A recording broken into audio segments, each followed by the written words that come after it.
Hello, in this video I'm gonna show you how we can enable and disable the silent mode on Motorola Edge 50 Ultra. You can quickly turn on and off silent mode by using one of these volume buttons. If you press the volume button, then over here on the right side you will find this slider with some options.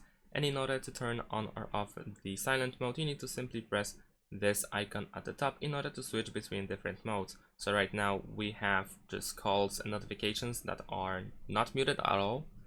And then we can, let's press one more time, then we can switch to vibrations, and then if you press one more time, then we will enter the silent mode and we will not hear any calls or notifications that are incoming. So later on, if you decide to turn the silent mode off, you have to pretty much press the same button as before. So press the volume up or down to open the slider, and then you can press on the same icon one more time to switch to the normal mode. And that's it. Thanks for watching. Leave a like and subscribe to my channel, and see you in my next videos. Bye.